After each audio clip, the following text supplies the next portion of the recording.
Good afternoon po mga kababayan, ma'am sir. This is Jam, the Filipino channel ang inyong lingkod. So today is August 10, 2026.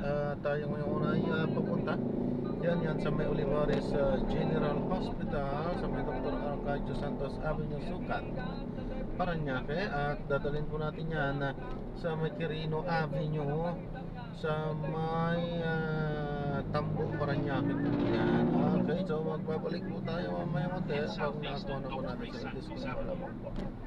Ang content po natin ay kalsada at hindi ang passenger. Kaya naman sakali mo po na may marinig kayo mga pangalan ng lugar, pangalan ng tao, pangalan ng organizations, government o private man yan, ay wala pong kinalaman ng channel nito at wala pong pinapatungkulan. Lahat po ng pinag-uusapan dito ay pawang dito lamang po yan sa loob at wala pong pinapatungkulan sa labas. Magbabalik po tayo mamaya konti pag nakakuha na po natin sila. Tala, makinig tayo ng mga nagbabagong balitang talakayan. Kung tayo ay papunta doon yan sa ating area.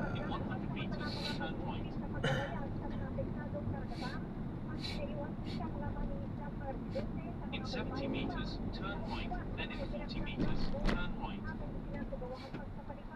Pinaalalahanan din ang publiko na huwag punutin ang huli na anumang pinagsimula ang debris o bahagi ng rocket. Anumang makikitang nakidasya ng debris ay dapat agad na ilikuan sa pinakamalapit na stasyon ng Philippine Coast Guard upang magawan ng nararapat na aksyon. Samantala sa lagay ng panahon, dito sa may area ng dito po sa lungsod ng Maynila ay wala nang nararanasang pagulang muli ang buwan. Medyo lumiwanag ang kalangitan, ang kalsada, natuyo na rin. In 20 meters, turn right. Ng hapon hanggang sa mga ito ay walang naranasang pagulang. Ako si Tuesday sa Ginil ni GMA Super Radio DWB, balitang totoo. Hataw sa hapon! Thank you very much, Tuesday News. Samantala, itong si Undersecretary Clinton. Abay natawa raw. In 80 meters, your destination will be on the right.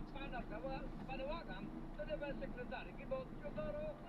Tumutok ka, Manny Vargas, Sugo. Tinatawa ka, yan ang reaksyon ng Baloni Palace First Officer Undersecretary Claire Castro o sa bayan ni Vice President Sara Duterte sa kasama sa listahan ng mga opisyal ng gobyerno ng pro-China sa Pagulong ng Bumato. Sinabi ni Castro, nakatawa-tawa ang pahayag ni Duterte dahil sa nakita naman ang pakikipaglaban ng Pangulo para sa interes ng Pilipinas at mga Pilipino. Marami na nga ay niya ang bumanga sa panindigan ng Pangulo na soberanya na bansa kung paano ito itinaglaban lalo na sa isyu ng West Philippine Sea.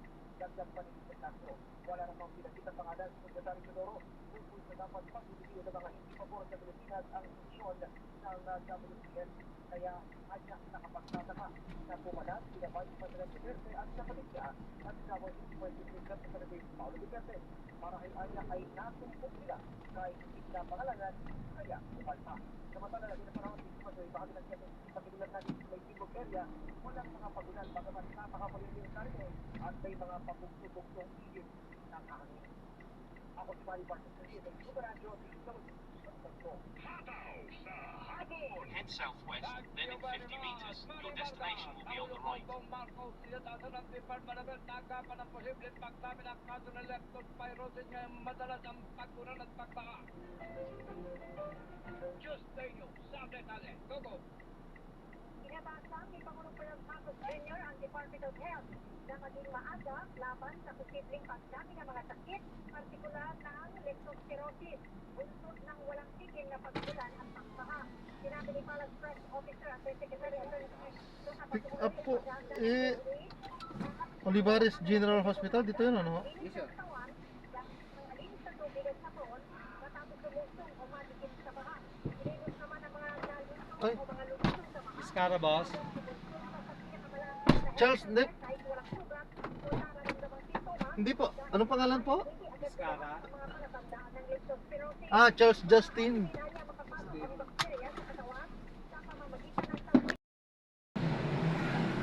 Ayan, na-drop na natin sila. Maraming salamat po sa panonood. Hanggang sa muli po yung ating plan. Maalam po muna. Pagkaroon ka lang. Tayo ay gagawin na ibang video sa ating susunod na mission. Paalam po.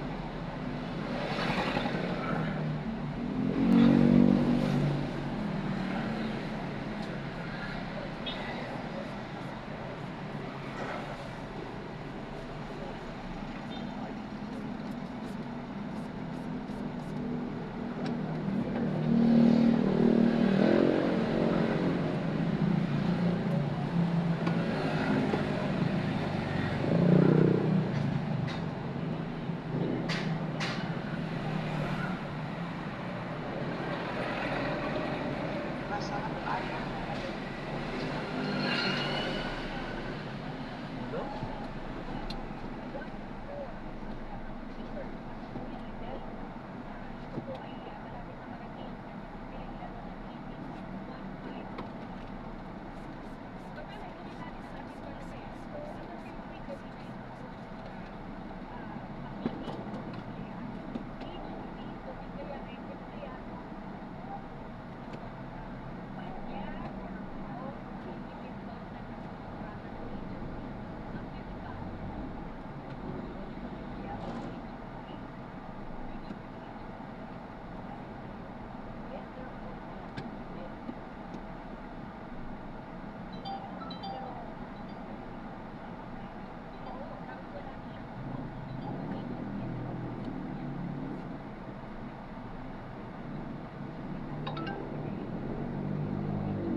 Arriving in 2 minutes at 2:48 p.m. This route is toll-free.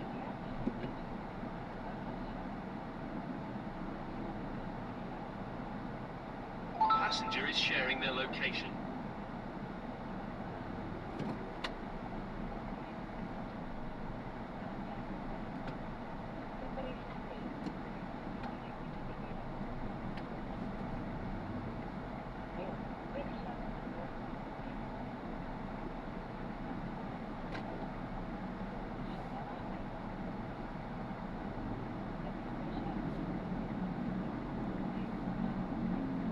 Turn right, then turn left.